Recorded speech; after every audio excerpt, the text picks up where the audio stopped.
Hallelujah, praise God. Nasing didiha Jeremiah 1:5. Yes, Lord.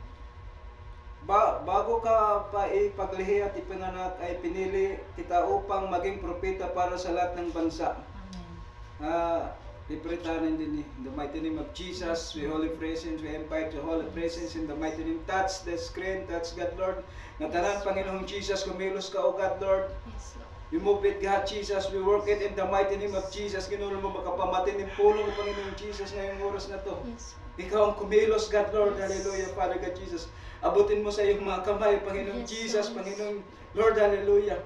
Tas mo tirahon-hunaw, kasing-kasing, Panginoong Jesus, Lord. Nga ikaw, Panginoong Jesus, iningay mo pulong, Panginoong Jesus, amin it magkakaada, bringwas ito na huna, kasing-kasing, anuman nga mga struggle nga kinakiyan, Ginulod, amin magkahatag, Ginulod, din kapusganan, iti mo mga pulong. In the mighty name of Jesus, we pray, amen. Nasing didiha Jeremiah 1:5. Bago ka pa ipinaglihi, ipinanganak, ay pinili kita upang maging propeta para sa lahat ng bansa. Aton mga kinabuhin, kung natong papakuan, dire aksidente nga, ginanak kita din hababawang kalibutan kasi plinano talagahan Ginoo nga ngurma kita din hababawang kalibutan kasi kung natong papamalamdungon, hindi kang pala kita nakadakan ang naton nanay, nabuhi kita, ang nagawas kita. Tungod nga diri ni aksidente kaya ano nga, kaya ang plano kasi ang Ginoo nga para niya mga pulong maihayag ang salita niya. Mabringwas ang mga hunahunang kasing-kasing at mga dinudulman ng mga pag-iisip. Ang kasing-kasing ang magsiyang mga broken, mga pain. Kaya siniringan Ginoo kan Jeremiah nga wari ka pa, ipapaglihi ka pala nimo nanay, pinili ka na. Kaya aton mga kinabuhi diri aksidente kaya nung adi kita babawang kalibutan tungod pangakuan Ginoo ngay anak kita nga babawang kalibutan. Kay will niya not my will. Diri naton will kundi will niya. Ami to yan nga bisan kita pakain it Ginoo talaga pag pinili ka. Amen. Bisan ka ta bukid, bisan ka to kadagatan, bisan ka adat balay, adat kwarto, adat CR. Iya talaga magwo-work kay tatong kinabuhi ngin magbabago. In pagbabago talaga atong pagbabago diri ngay na natong kalugaringon. Kundi natin kang Espiritu Santo. Kaya kagsubang kasi nga diri pakilala niran Ginoo Jesus. Di pakilala. Diri pa ira nangingilala. Pero ang Ginoo talaga nakilala ira. Ang ira la kasi ito lumaw kira Ginoo kay kasi nga kuan na John 1:9, First John 1:9 nga. Ato ni kumpisal nimo nga sala. Papatawaron kita ang Ginoo. Bisan gaano kadakmula nimo sala, bisan gaano di kang kagutin nimo, di kang pagdap nimo ano ka man nga standing itaton man kinabuhi bisan mga din ka pangadapit. Pag umaro ka pa sa ilo Ginoo, kaya ka patawaron. Bisan pa ato mga prison, mga killer, kriminal. Ano mat mga kasaypanan nila nga nahimo atubangan it Ginoo. Kaya ra patawaron it Ginoo. Kay kung pamalamdungon nato na Biblia, nga tanan nga ada Biblia, nga tanan nga gingamit ang Ginoo puros na kasalahira. Pero ang Ginoo mag-arayos ang bukos nga kalibutan, hiya nakaayos anto ang mga tao nga mga ruba. Kaya kapag may rubat atong kinabuhi, pag may rubat atong kinabuhi, may broken, mga pin, mga samado atong kalugaringon, ang mag-aayos na ito ang Ginoo. Kay sugat man gihapon, pag narubang ka cellphone, kailangan nimo ang makarayos. Kay diri mo nga ni ipaayos nimo cellphone diri maayos. Sugat atong kinabuhi. Kapag may mga kita kalungkutan atong kinabuhi, mga sakit o karamdaman o kaya di ka pa nabag-o, dito ka Jesus, kay Jesus ang makarayos. Iya nga tanan nag-aayos itong kinabuhi. Diri natong kalugaringon, not my will kundi Jesus. Dumawat galayang numaro ko pasaylo. Masasaylong po ikaw. Kaya may ito nangyayari yan ng mga panahon. Hatong mga kinabuhi.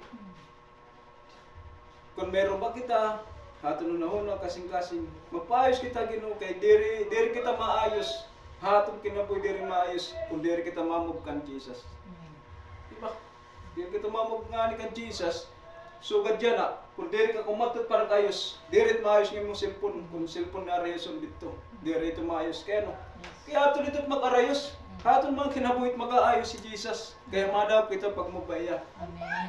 Dawat pa Jesus. Kay Jesus, amo it, mag-aayos sa atong kinabuhi. Amen. Kaya, nga tanan nga mga butang, nga atong kinabuhi, nga pinaka makuri atong kinabuhi, nothing impossible kan Lord. Kasi nga rin, Lucas 1:30 sapagkat walang anumang bagay na hindi kaya ng Panginoon, lahat ay kaya niya. Amen. Bisan paano nga rubatin mo kinabuhi, bisan pat naka-killer ka, bubuyayawon ka, anuman nga klase ti mo kinabuhi, ato ka dapit nga din, nga imo kukanan, ipinakasala. Pag lumabot ang Jesus sa 1 John 1:9, pasasayloon ko ikaw. Amen. Pasasayloon ko ikaw, nga tanan nga imong mga sala. Nakalimtan ito't ginuting haguti. Amen. Sa rin nga ni sa 1:18, gaano ka pula ka ito manin mo sala, kaya pabusagon ng Ginoo. Kaya kita, makasasalaman kita, nakakasalaman kita, nariyusan matatin kinabuhi, move forward kita ka Jesus. Amen. Ay kita, pag-atras nga, diri mamove. Kasi pag nakakasala kita, sulong kita kan Jesus, kahinot magbabaghaton. Hi Jesus, Amen. waray ba nga magbabago tatong kinabuhi kundi Jesus. Diri kita pwede kumatot kang pulaan kuan, kaya mag-arayusin kinabuhi natin ang Ginoo talaga. Hino na kayo sa kalibutan. Hino nagkuha ang kalibutan, tika nga Genesis na Revelation, di Jesus lang nag-ayos sa atong mga.